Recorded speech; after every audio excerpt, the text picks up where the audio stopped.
Bismillahirrahmanirrahim. Assalamualaikum warahmatullahi wabarakatuh. Di sini saya akan menjelaskan tentang materi dari analisis laporan keuangan. Nah, yang dimana materi pertama itu analisis risiko. Nah, dimana analisis risiko proses penilaian terhadap risiko yang telah teridentifikasi. Nah, dalam rangka mengestimasi kemungkinan munculnya dan besaran dampaknya untuk menetapkan level atau status resikonya. Nah, analisis risiko ini bertujuan untuk mengidentifikasi dan mengukur risiko bencana, memisahkan risiko-risiko kecil yang dapat diterima dan risiko-risiko besar, dan yang menyiapkan data sebagai bantuan dalam mengevaluasi dan merumuskan pengendalian terhadap risiko bencana tersebut. Nah, risiko dalam kehidupan kita tidak dapat dihindari sepenuhnya. Risiko merupakan suatu kata yang sudah sering didengar hampir setiap hari. Nah, setiap orang selalu menghadapi risiko dan seperti risiko fisik saat mengendarai kendaraan. Risiko bangkrut berupa bagi pengusaha itu tidak biasanya didapatkan oleh setiap perusahaan. Nah, dalam risiko ini sangat sering kita dapati dalam diri kita atau dalam keseharian kita. Baik, materi kedua itu tentang analisis laporan keuangan. Nah, di mana analisis laporan keuangan itu merupakan petunjuk yang menentukan manajemen sebuah perusahaan menetapkan berbagai target dan strategi. Nah, rasio keuangan sangat membantu para manajer keuangan dalam menetapkan strategi jangka panjang yang menguntungkan, serta dalam membuat keputusan jangka pendek yang efektif. Nah, dalam rasio keuangan ini memiliki kegunaan, yaitu yang pertama, bagi banker berguna untuk mempertimbangkan pemberian kredit jangka pendek maupun jangka panjang. Dan yang kedua itu bagi para kreditur jangka panjang. Nah, yang ketiga itu bagi para penanam modal atau investor. Dan yang keempat itu bagi manajemen sendiri. Nah, itu beberapa kegunaan risiko atau keuangan dalam suatu perusahaan. Dan di sini ada juga jenis risiko keuangan. Yang pertama rasio likuiditas bank, yang kedua itu risiko solvabilitas, yang ketiga rasio rentabilitas, yang keempat ada 3 risiko. Nah, risiko keuangan bank merupakan suatu alat atau cara yang paling umum digunakan untuk membuat analisis laporan keuangan di suatu perusahaan. Nah, analisis rasio mengembangkan hubungan matematika antara suatu jumlah dengan jumlah lain. Nah, analisis laporan keuangan ini sangat berguna baik bank, para kreditur, investor, dan manajemen sendiri sebagai dasar mengembalikan keputusan. Adapun kegunaan tersebut antara lain untuk mempertimbangkan pemberian kredit jangka pendek maupun kredit jangka panjang kepada perusahaan itu sendiri. Materi ketiga itu tentang analisis sumber dan penggunaan modal kerja. Nah, di mana analisis sumber ini dan penggunaan modal kerja sangat penting dalam suatu perusahaan. Analisis sumber dan penggunaan modal kerja ini merupakan salah satu dari berbagai teknik analisis laporan keuangan yang menjanjikan informasi khusus dan spesifik dari suatu laporan keuangan itu sendiri. Nah, ada 3 konsep pengertian modal kerja. Yang pertama adalah konsep kuantitatif, konsep kualitatif, dan konsep fungsional. Dari ketiga konsep pengertian modal kerja tersebut, modal kerja yang akan digunakan adalah analisis ini adalah modal kerja konsep kuantitatif, yaitu selisih aktiva lancar atau hubungan lancar yang dimiliki perusahaan.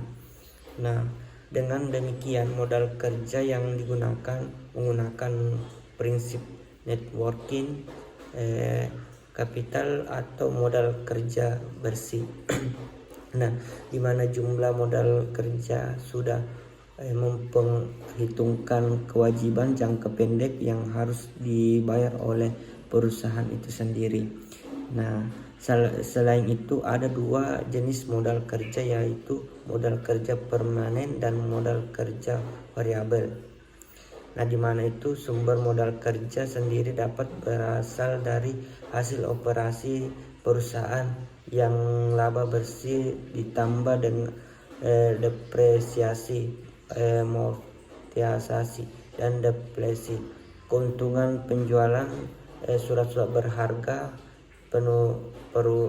penurunan jumlah akun aktiva tidak lancar, penjualan saham dan obligasi, serta peningkatan jumlah hutang jangka panjang. Kemudian modal kerja di suatu perusahaan digunakan untuk hasil operasi perusahaan, yaitu rugi bersih, depresiasi, amortisasi, dan depresi, kerugian penjualan surat-surat berharga. Nah, dalam analisis sumber dan penggunaan modal kerja ini sangat penting dilakukan dalam sebuah perusahaan. Materi keempat itu mengenai analisis perkreditan. Nah, di mana analisis perkreditan ini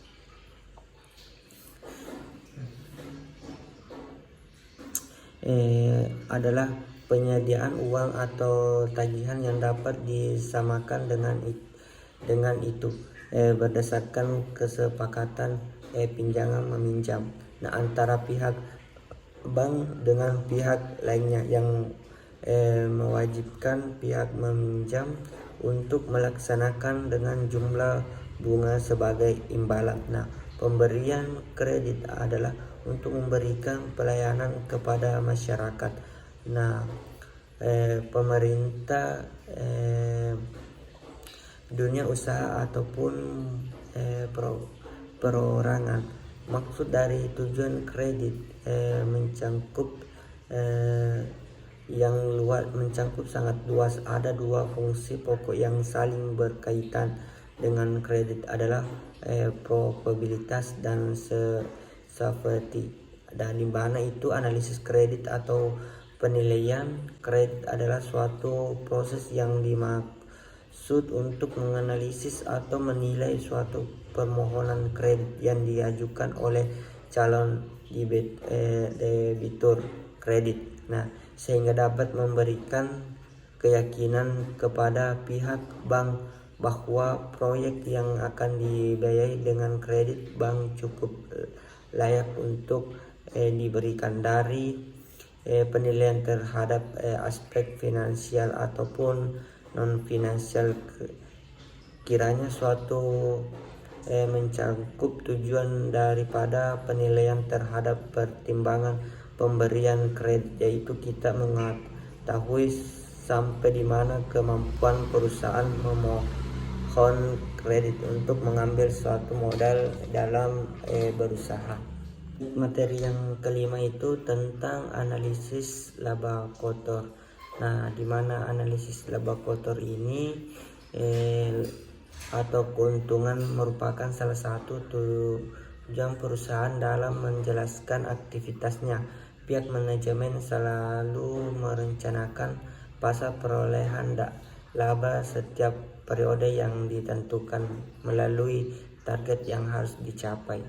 Nah, di mana itu adapun data yang dibutuhkan untuk melakukan analisis laba kotor ada 3. Yang pertama itu target yang telah ditetapkan, dan kedua itu pencapaian hasil laba pada periode tertentu, dan yang ketiga itu laba pada beberapa periode sebelumnya.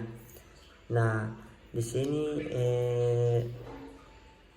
tentang analisis laba kotor, ada faktor-faktor yang mempengaruhi laba kotor, di mana faktornya itu faktor penjualan, faktor harga pokok penjualan, itu sangat mempengaruhi analisis laba kotor. Nah, faktor harga jual, faktor jumlah barang yang dijual, dan harga pokok rata-rata jumlah barang yang dijual. Nah, dalam dapat kita pahami laba kotor ini bahwa manajemen strategi merupakan suatu proses yang dilakukan oleh manajemen dengan mengacu pada ketetapan yang telah ditetapkan sebelumnya. Untuk mencapai suatu tujuan itu kita harus organisasi secara jangka panjang, organisasi itu harus menganalisis hal tersebut. Nah, analisis laba kotor ini digunakan untuk mengetahui jumlah laba kotor dari periode ke satu periode ke lainnya. Kemudian juga untuk mengetahui sebab-sebab berubahnya laba kotor tersebut antara periode. Materi ke-6 atau materi terakhir yaitu analisis titik impas. Nah, gimana analisis titik impas ini atau analisis pulang pokok atau dikenal dengan analisis break even merupakan salah satu analisis keuangan yang sangat penting dalam perencanaan keuangan. Nah,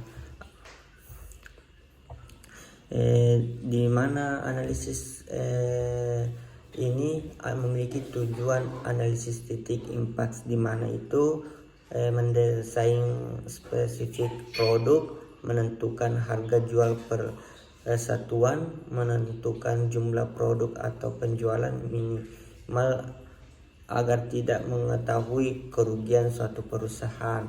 Dan yang keempat itu memaksimalkan jumlah produksi, dan yang keenam itu merencanakan laba yang diinginkan. Nah, analisis titik impas ini memiliki rumus yang digunakan seperti di mana itu BEP, analisis titik impas dalam unit, dan analisis titik impas dalam rupiah. Nah, analisis BEP adalah suatu keadaan di mana perusahaan beroperasi dalam kondisi tidak memperoleh pendapatan laba dan tidak pula menderita kerugian di dalam suatu perusahaannya. Nah, artinya ini adalah dalam kondisi ini jumlah pendapatan yang diterima sama dengan jumlah biaya yang dikeluarkan. Lebih harus dijual agar kita memperoleh keuntungan di suatu perusahaan. Nah, baik dalam volume penjualan dalam unit maupun rupiah, menggunakan analisis titik impas memiliki beberapa tujuan yang ingin dicapai. Yang pertama itu mendesain spesifik produk, dan yang kedua itu menentukan harga jual per satuan, dan yang ketiga itu menentukan jumlah produksi atau penjualan minimal agar tidak mengalami kerugian. Yang keempat itu memaksimalkan jumlah produksi, dan yang kelima itu merencanakan laba yang diinginkan. Nah, mungkin itu yang sempat saya bisa sampaikan atau paparkan mengenai analisis laporan keuangan. Lebih dan kurangnya mohon dimaafkan. Assalamualaikum warahmatullahi wabarakatuh.